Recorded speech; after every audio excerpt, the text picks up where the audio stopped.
할렐루야. 오늘도 예수님 안에서 좋은 일이 있습니다. 전 여러분과 함께 고린도전서 15장 12절로 20절 말씀에 근거해서 부활, 잠자는 자들의 첫 열매, 이런 제목으로 은혜의 말씀을 나누겠습니다. 예수님은 채찍에 맞으시고 십자가를 지었습니다. 예수님 십자가 위에서 내가 다 이루었다, 그렇게 고백하셨습니다. 요한복음 19장 30절에 예수께서 신 포도주를 받으신 후에 이르시되 다 이루었다 하시고 머리를 숙이니 영혼이 떠나가시니라 라고 이야기합니다. 예수님 돌아가실 때 하늘이 빛을 잃었습니다. 온 세계가 캄캄해졌다고 성경은 말합니다. 하나님이 슬퍼하시는 이야기를 우리가 깨닫는 것이죠.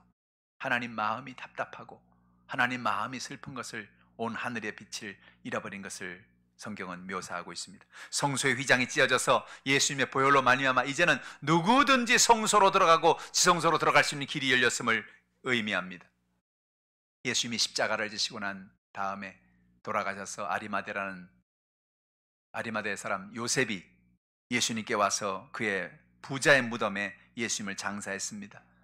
예수님의 제자들이나 주변에 따르는 모든 사람들은 야, 이제 모든 게 끝났다. 3년 반 동안 예수님을 따라다니고 예수님을 위해 사역했던 모든 것들이 이제는 다 끝났구나. 그들은 그렇게 생각을 하고 그들은 좌절과 절망 속에 있었습니다. 사흘째 되는 날 새벽에 여인들은 예수님의 무덤을 향했습니다. 예수님의 그 몸에 시신의 향을 바르기 위해서 그들은 무덤으로 나간 것입니다. 야, 우리가 무덤에 가는데 과연 누가 돌문을 열어줄 수 있을까? 그 무거운 돌문을 누가 열 수 있을까? 그러고 가고 있는데 보니까 벌써 돌문이 열려 있어요. 들어가 보니까 예수님은 온데간데 없는 것입니다.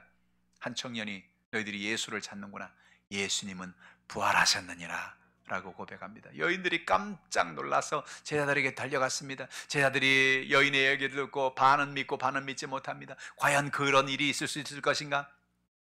베드로는 자기 눈으로 보겠다고 예수님의 무덤으로 가봤습니다. 예수님의 무덤은 비어 있었습니다. 그날 저녁 제자들이 밥을 먹고 야, 정말 예수님 부활한 게 사실일까? 정말 예수님께서 부활하신다고 평상시에 말씀은 하셨지만 정말 이게 사실일까? 그런데 갑자기 예수님이 호련히 그들 가운데 나타난 것입니다. 예수님이 샬롬, 깜짝 놀랐습니다.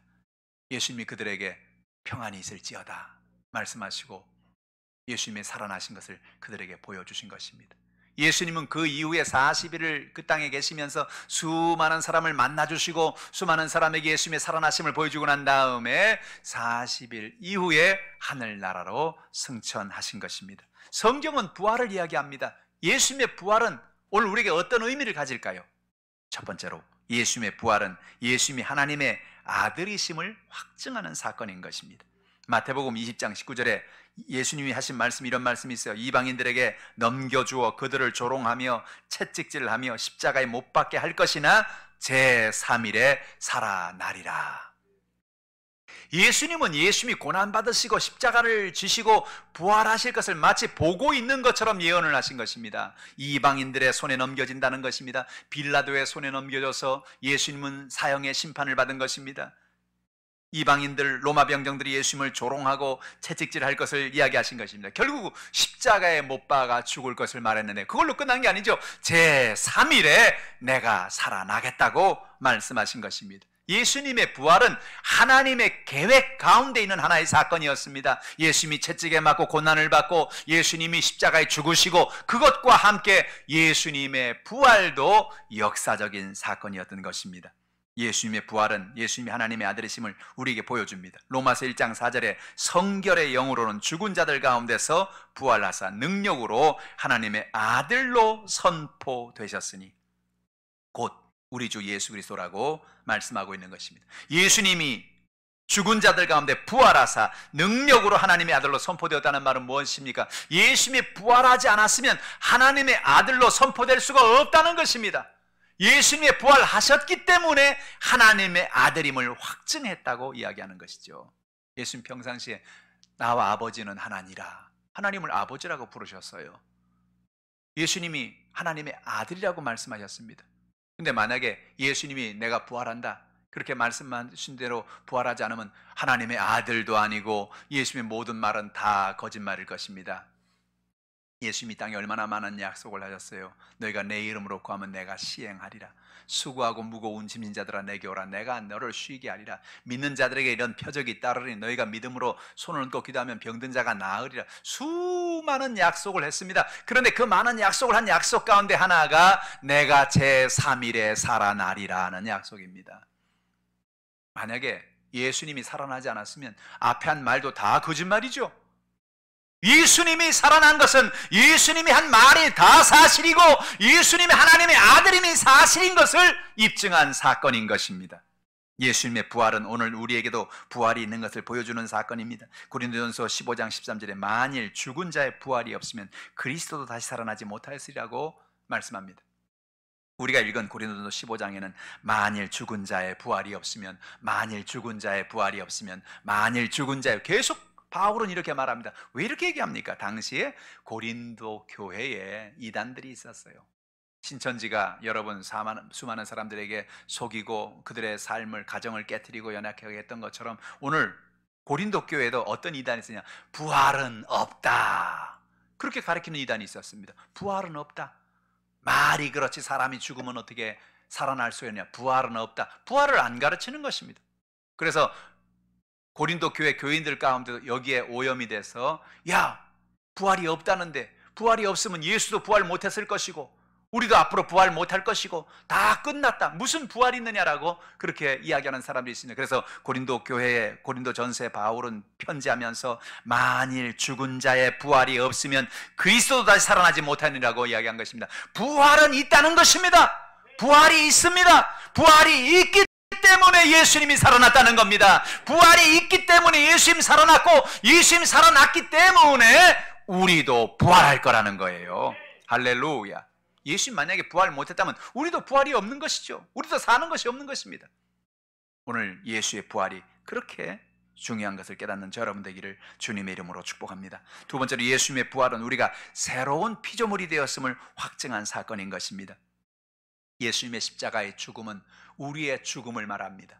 구약 성경에 보면 제사장들이 양을 잡아 피를 흘려 어떤 한 사람의 죄를 대속하는 장면을 봅니다. 대개는 사람들이 1년에 한 번 속죄일이 되면 어린 양, 염소, 송아지 또는 비둘기, 자기의 신분과 자기의 재정 상태에 따라서 그런 동물들을 가지고 나와요. 그러면 그 동물들 머리 위에다가 죄 있는 사람의 손을 얹고 기도하게 합니다. 하나님, 내가 오랫동안 살아가면서 이런 죄 저런 죄 수많은 죄를 지었습니다. 나의 죄를 용서하여 줍소라고 그 동물의 머리에 손을 얹습니다. 그러면 그 순간에 그 사람의 죄가 그 동물에게 전가가 되는 것입니다. 그 동물이 그 모든 죄를 다 짊어지는 거예요. 그리고 제사장은 그 사람이 보는 앞에서 그 동물의 목을 따서 피를 흘리게 만듭니다. 온 피가 피비린내가 나고 제단 주변에 피가 튑니다. 그리고 그 바둥거리고 죽어가는 양과 소나 비둘기를 보면서 이 사람은 마음에 심각한 고통을 느낍니다.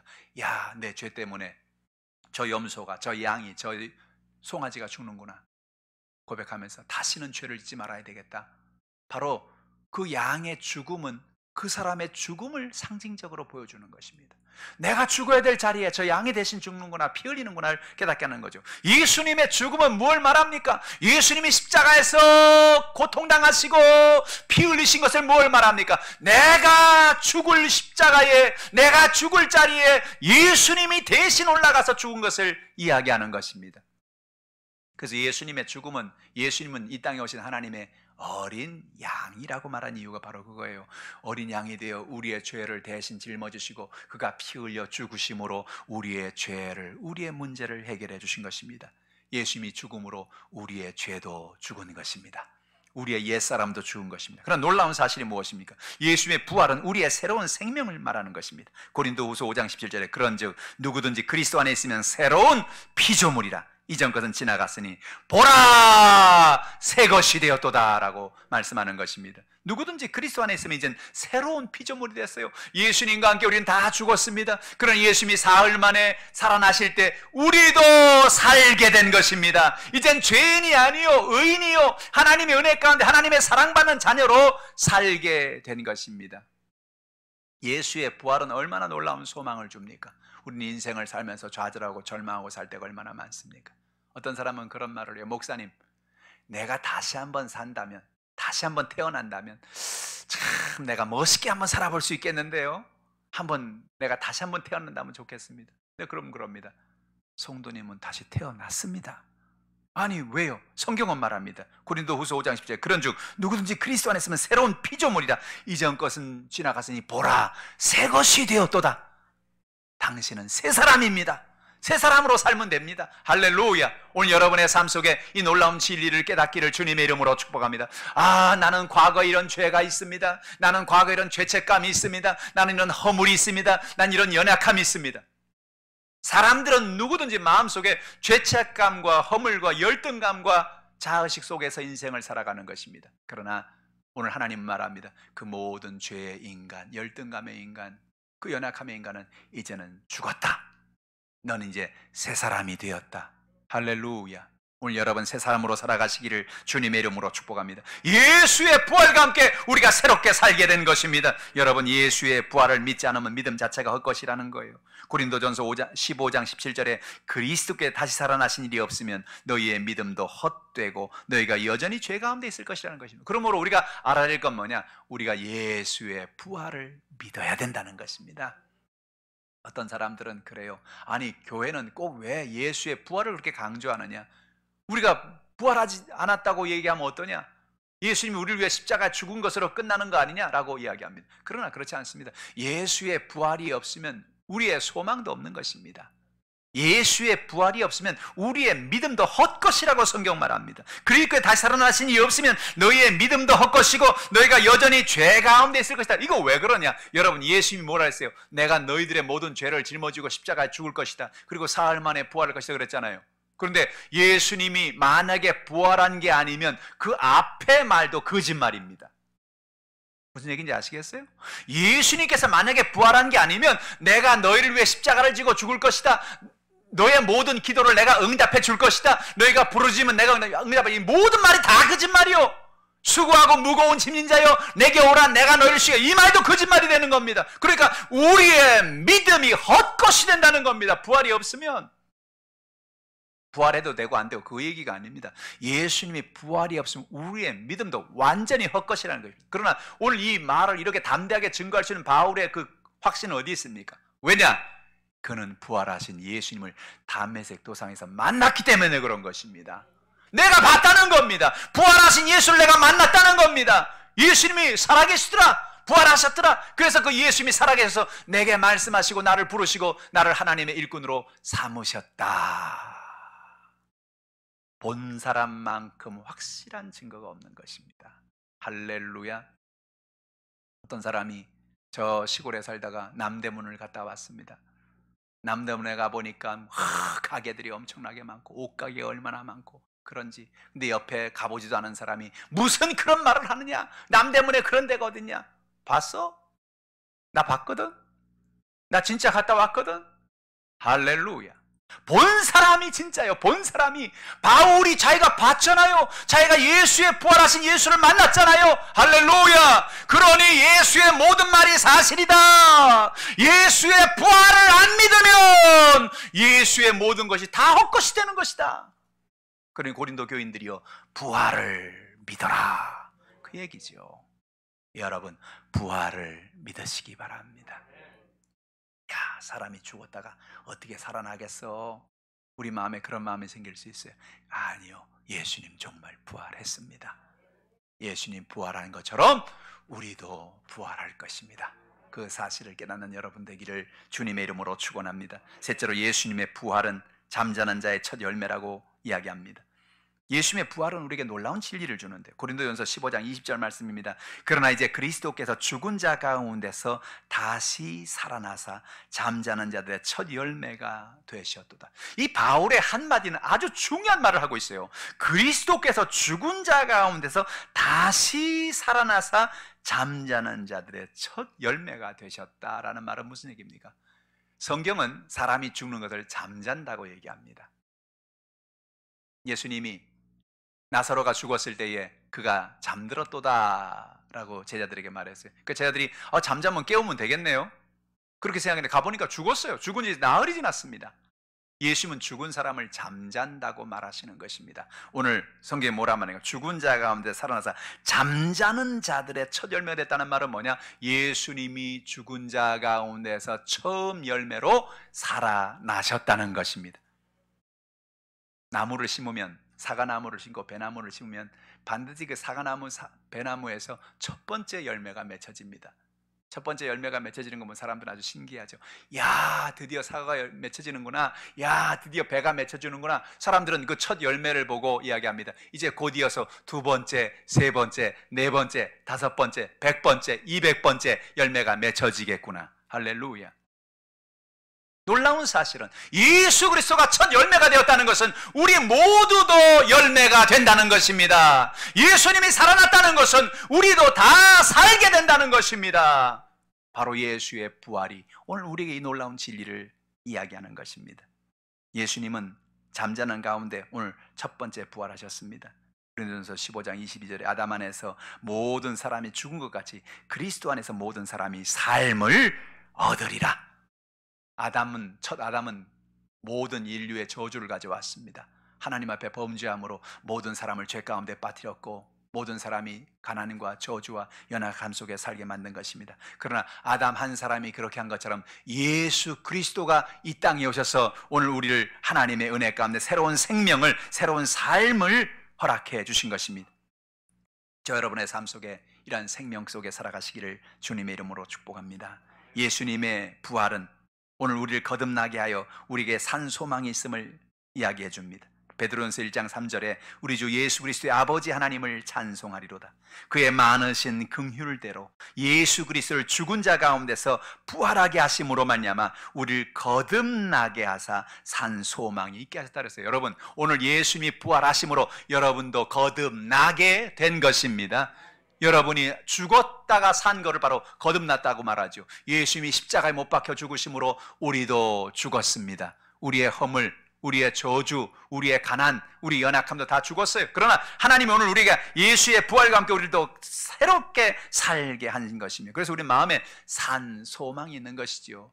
예수님 안에 이런 소망을 품고 사시기를 주님의 이름으로 축복합니다. 예수님의 부활은 하나님 우리에게 성령을 보내시는 약속을 허락해 주신 것입니다. 요한복음 14장 26절에 보혜사 곧 아버지께서 내 이름으로 보내실 성령, 그가 너에게 모든 것을 가르치시고 내가 너에게 말한 모든 것을 생각나게 하시리라 라고 말씀한 것입니다. 저는 어느 날 예수를 믿고 초신자 시절에 기도하면서 예수님께 그런 기도를 했습니다. 예수님, 아니 예수님 왜 부활하셨으면 그냥 계시지? 아니 영생의 몸을 가지고 그냥 계시면 좋지 않겠습니까? 그냥 예루살렘에 계시든지 갈릴리에 계시든지 교회 하나 지으시고 거기서 계시면서 오는 사람들 다 맞아서 문제 해결도 해주시고 상담도 해주시고 병도 고쳐주시면 좋을 텐데 아니 왜 하늘나라를 가셨어요? 그렇게 제가 기도하는 가운데 물었습니다. 근데 예수님 제 마음속에 어떤 마음을 주시느냐? 내가 간 이유가 있다. 왜? 내가 지금도 예루살렘이나 갈릴리에 있으면 나를 보려면 너희들이 갈릴리에 와야 될 거 아니냐, 예루살렘으로 와야 될 거 아니냐. 그러나 내가 너희들 한 사람 한 사람을 개인적으로 다 만나주길 원한다. 그래서 아버지가 약속한 게 뭐냐, 나와 똑같은 그런 능력을 가진 보혜사를 이 땅에 보내주시는 것이다. 할렐루야. 그래서 예수 그리스도를 우리가 갈릴리에 가서 만날 필요가 없습니다. 예루살렘에 가서 만날 필요가 없습니다. 예수님이 어디 계시냐? 오늘 우리 안에 계시는 것입니다. 보혜사 성령이 우리와 함께 하셔서 어떻게 하십니까? 그가 너희의 모든 것을 가르치고 내가 너희 모든 말한 것을 생각나게 하시는 것입니다. 우리가 예수님에게 개인적인 가르침을 받으려면 예루살렘에 계신다면 예루살렘에 가서 그 학교에 나가서 예수님 가르쳐 주십시오, 예수님 불러주십시오, 예수님 말씀을 그렇게 우리가 배워야 될 거 아닙니까? 그런데 예수님 뭐라 말합니까? 아니다, 이제 내가 너에게 보혜사 성령을 보낼 것인데 그 성령은 아버지가 내 이름으로 보내는 성령인데 그가 너의 모든 것을 가르쳐준다. 언제 가르쳐? 우리가 성경을 읽고 말씀을 묵상할 때, 예배당에 와서 말씀을 들을 때 하나님의 마음에 깨달음을 주시는 것입니다. 너에게 모든 것을 가르쳐준다. 언제? 하나님의 말씀을 귀 기울이고 기도하고 말씀을 묵상할 때 하나님께서 가르쳐 주시는 거예요. 여러분 성경 읽을 때 그럴 때 있죠. 성경 읽는데 아 그렇구나, 아하 그렇구나, 그런 깨달음이 있을 때가 있죠. 여러분 말씀을 오늘 듣고 주일날 와서 또 예배당에 와서 말씀을 들을 때 말씀을 들으면서 마음속에 아하 그렇구나, 그런 느낌을 가질 때가 있죠. 그때 바로 성령께서 역사하시는 것입니다. 성령께서 여러분에게 가르쳐주고 계시는 거예요. 깨닫게 하시는 거예요. 뿐만 아니라 내가 너의 말한 모든 것을 생각나게 하시는 것입니다. 어떤 때는 우리가 인생의 문제를 만납니다. 어려움을 만납니다. 고비를 넘깁니다. 그때 언젠가 읽었던 말씀이 마음에 떠오르는 것입니다. 두려워 말라, 내가 너와 함께함이니라. 놀라지 말라, 나는 너의 하나님이 됨이니라. 내가 너를 굳세게 하리라. 누가요? 성령께서 모든 것을 생각나게 해주시는 것입니다. 할렐루야. 오늘 여러분에게 성령이 함께 하십니다. 예수님 부활해서 승천했기 때문에 성령이 오시게 된 것입니다. 할렐루야. 그 성령을 의지하고 믿음으로 살아간 여러분 되기를 주님의 이름으로 축원합니다. 예수님의 부활은 우리에게 부요함이 있음을 이야기해 줍니다. 고린도후서 8장 9절에 우리 주 예수 그리스도의 은혜를 너희가 알거니와 부유하신 이로써 너희를 위하여 가난하게 되심은 그의 가난함으로 말미암아 너희를 부유하게 하려 하심이라. 예수님이 이 땅에 살면서 얼마나 가난하게 살았는지 몰라요. 여우도 굴이 있고 모든 새들도 둥지가 있고, 그러나 인자는 머리 둘 곳조차도 없다라고 주님 말씀하지 않았습니까? 왜 예수님 가난해졌어요?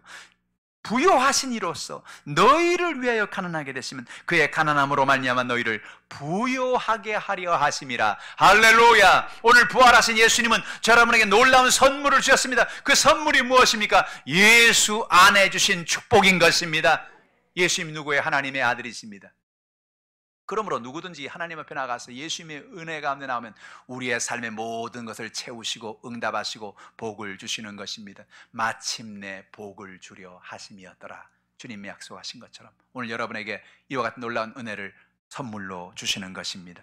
예수님의 부활은 우리가 하나님의 은혜 가운데 치료받은 사람임을 고백합니다. 야고보서 5장 15절에 믿음의 기도는 병든 자를 구원하시니 주께서 그를 일으키시랴. 혹시 죄를 범하였을지라도 사하심을 받으리라고 말씀했습니다. 믿음으로 기도할 때 병든 자가 일어나겠다는 것입니다. 왜 그렇습니까? 예수님의 부활 자체가 생명의 부활이기 때문에 그렇습니다. 제가 오늘 카톡에다가 여러분 카톡 메시지를 올려드렸죠. 예수 부활 나의 생명. 그렇게 해서 제가 도장을 찍어서 여러분 그 카톡으로 제가 올려드렸어요. 예수의 부활은 여러분 오늘 우리의 생명이 됩니다. 예수님의 부활은 우리의 삶을 살리는 놀라운 생명의 역사인 것입니다. 그러므로 누구든지 예수를 믿으면 어떤 병이 다가와도 어떤 연약함이 다가와도 그 병을 이길 수 있는 능력과 권능을 주시는 것입니다. 우리 대한민국은 코로나 바이러스 이 우한 폐렴으로 말미암아 큰 고통을 겪고 있습니다. 2월 말부터 3월 4월 거의 3개월에 이르는 이 동안에 얼마나 많은 고통을 갖고 있습니까? 여러분 놀라운 사실은 이제 이 코로나 바이러스의 이전과 이후는 완전히 달라질 것이라는 것입니다. 많은 과학자들이, 많은 의사들이, 많은 사람들이 얘기합니다. 무슨 얘기입니까? 이제는 이 코로나 바이러스가 우리 주변에 늘 있다는 사실을 우리는 의식하고 살아가야 되는 것입니다. 그러면 어떻게 하냐? 우리 스스로가 조심할 수밖에 없어요. 사람들이 많이 모이는 곳에 꼭 마스크를 쓰고, 그리고 옛날에 우리가 손 안 씻고 했던 그런 모든 습관들은 다 버려야 되는 것입니다. 특히 집에서 반찬 해놓고 한번 먹어보겠다고 손으로 딱 집어가지고 딱 먹고 쪽쪽쪽 절대 안 되는 것입니다. 이런 건 내가 죽겠다고 아주 길을 여는 것입니다. 손을 자주 씻어야 돼요. 자주 씻고, 씻을 수가 없으면 손 소독제로라도 손을 씻고, 그리고 스스로 자기 자신이 조심하고 살아가는 방법밖에 없어요. 이제는 여러분 병이 확진자가 문제가 아니고 누가 증상이 없는 사람인지도 몰라요. 증상이 없는데 그 사람이 병을 갖고 있어요. 근데 보면 열도 없고 아픈 것도 없고 남들 똑같아. 그 사람은 자기 스스로 나는 증상이 없다고 생각하고 나는 병이 안 걸렸다고 생각하고 그냥 막 활보하고 다니는 것입니다. 어디든지 막 돌아다니는 것입니다. 그러니까 그 사람을 누군지 우리가 알지 못한단 말입니다. 머리에 그런 사람이 뿌리 하나 난다든지, 갑자기 무슨 얼굴 색깔이 노랗게 바뀐다든지, 그러면 다 알아보겠는데 못 알아본단 말이에요. 그러니까 어떻게 하면 좋습니까? 이제는 우리 모두가 스스로가 스스로를 지키며 살아가는 수밖에 없어요. 여러분이 길에서 지나가다가, 여러분이 슈퍼를 가다가 여러분이 만나는 어떤 사람, 중간에 지나간 사람 누군지도 몰라요. 우리가 이럴 때 하나님을 믿는다는 것은 얼마나 놀라운 은혜인지 모릅니다. 왜 그렇습니까? 하나님을 모르는 사람들은 정말로 두렵습니다. 그런데 성경 뭐라 그래요? 믿는 자들에겐 이런 표적이 따르리니, 믿음으로 손을 얹고 기도할 때 병이 낫겠다는 것입니다.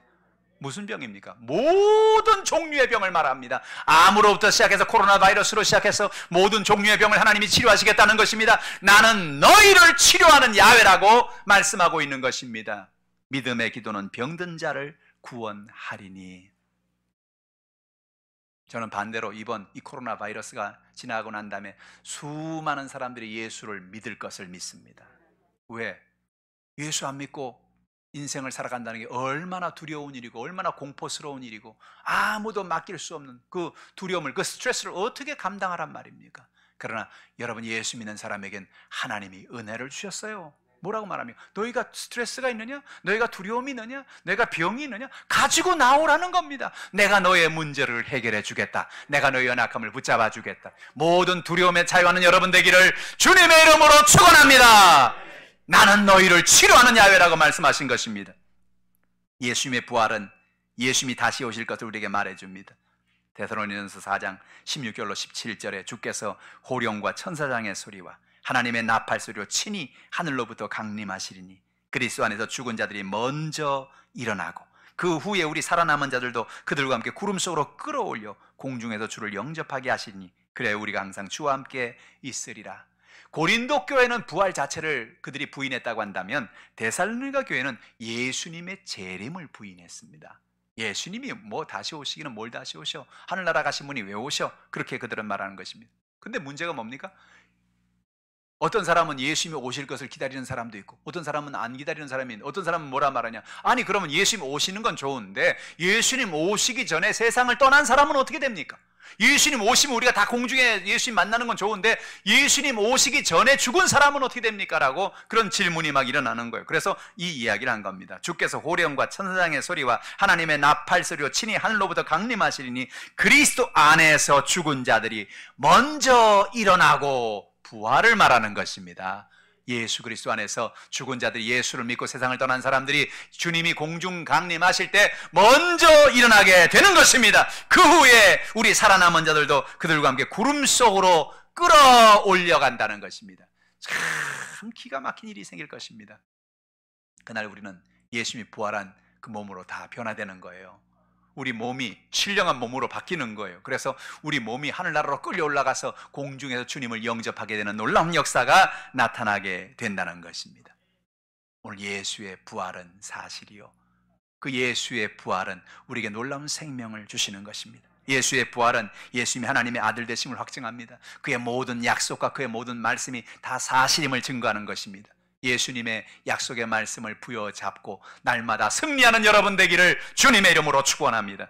예수님의 부활은 우리가 새로운 피조물이 되었음을 확증해 줍니다. 우리는 옛사람이 아니요 이젠 새 사람이 되었음을 고백하며 살아가는 것입니다. 힘을 얻어 살아가는 것입니다. 예수님의 부활은 예수님이 죽은 자 가운데 첫 열매가 되었음을 이야기합니다. 우리도 예수님이 첫 열매가 된 것 같이 두 번째, 열 번째, 백 번째, 만 번째, 1억 번째의 열매가 되어 우리 모두도 다 부활하게 될 것입니다. 그 부활의 생명을 날마다 바라보고 믿음으로 승리하는 저 여러분 되기를 주님의 이름으로 축원합니다. 기도하겠습니다. 하나님 아버지, 참 감사합니다. 우리가 예수를 믿고 인생을 살아가면서 정말로 수많은 연약함과 수많은 문제들이 우리의 주변에 있음을 압니다. 그러나 어떤 문제도 어떤 연약함도 예수님 부활하셔서 그 모든 사망 권세를 깨트리시고 모든 문제를 깨트리시고 우리에게 놀라운 변화와 새로운 새 생명을 우리에게 허락해 주셔서 감사합니다. 우리의 복된 소망이 되신 주님을 찬양합니다. 어떤 문제를 가지고 나왔든지 모든 문제들이 해결받게 하여 주옵소서. 가정의 문제가 해결되게 하시고 사업의 문제가 해결되게 하시고 직장의 문제가 해결되게 하시고 자녀의 문제가 해결되게 하시고 모든 약한 것, 병든 것 모든 것이 해결되게 도와주시옵시며 여의도 순복음한남교회에 성령의 바람이 불게 도와주시고 하나님의 놀라운 권능이 넘치게 하여 주시옵소서. 감사드리며 예수님의 이름으로 기도하옵나이다. 아멘. 말씀을 생각하시면서 가져나온 기도의 제목 놓고 주를 창하시고 통성으로 기도합니다. 주여! 할렐루야! 살아계시고 영화로우신 아버지 하나님 고맙습니다.